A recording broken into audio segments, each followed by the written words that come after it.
Bonsoir. Vous le savez, le halal, le combat contre le halal, l'abattage halal, m'a amené à étudier de façon plus approfondie l'islam dans toutes ses conséquences et évidemment les textes islamiques.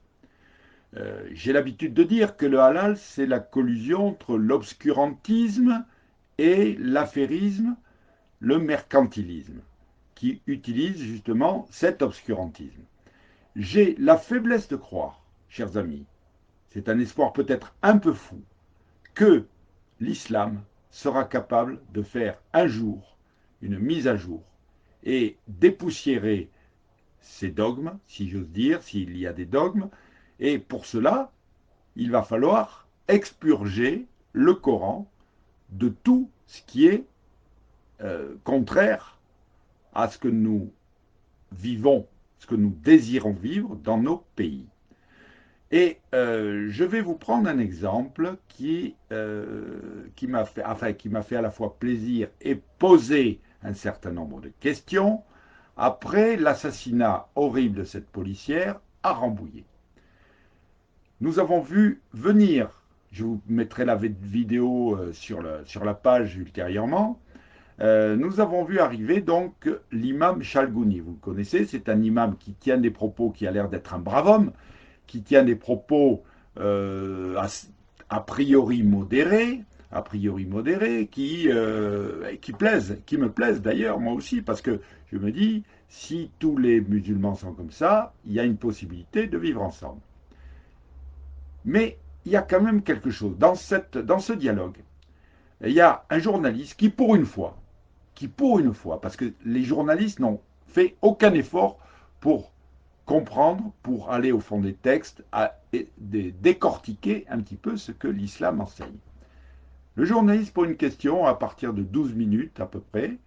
Il dit, Monsieur Chalgouni, dites-nous si l'islam, un jour, va faire son aggiornamento, c'est-à-dire une mise à jour en supprimant les textes qui appellent à tuer des musulmans.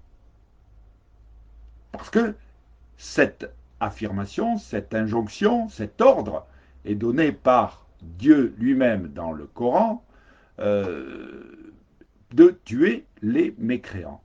Et c'est ce qui s'est passé à Rambouillet, c'est ce qui se passe régulièrement, Samuel Paty, le père Hamel, etc. Tout ça, c'est pour tuer du mécréant. Et donc, ceux qui le font obéissent à l'islam dans ce qu'il a de plus sacré, à savoir le Coran. Et là, notre imam Chalgouni, il s'est quand même un peu pris les pieds dans le tapis. Parce qu'il n'a pas répondu à cette question.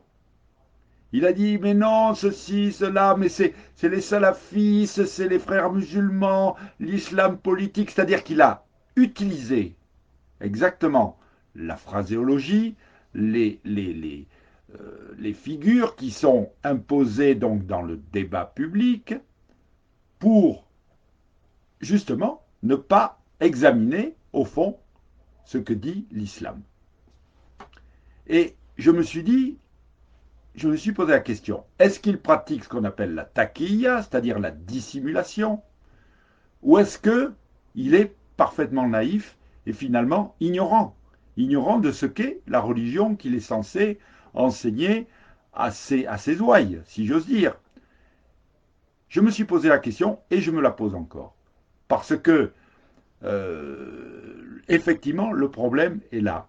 Comme pour le halal, pourquoi est-ce que les musulmans sont aussi attachés, notamment à la viande halal, alors qu'ils pourraient évoluer sur cette notion, puisqu'ils sont capables de comprendre, enfin je l'espère, que l'animal, s'il souffre, c'est pas bien, que l'animal, si on lui coupe la trachée de l'œsophage, ça va entraîner des souillures de la viande, et qu'il n'est pas normal que le consommateur paye une taxe qui va alimenter l'islam dans un pays qui est laïque comme le nôtre.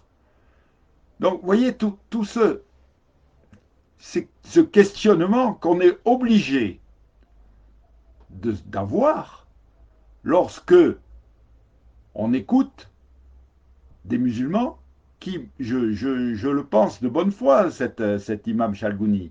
Mais il y a quand même quelque chose qui cloche parce que c'est dans les textes qu'il faut chercher, étudier les textes, lisez le Coran, lisez les hadiths, renseignez-vous sur l'enseignement véritable de l'islam. Et c'est là que vous verrez donc les problèmes, chers amis, et que vous pourrez dire à vos amis musulmans, ou aux musulmans que vous croiserez, il faut faire votre aggiornamento.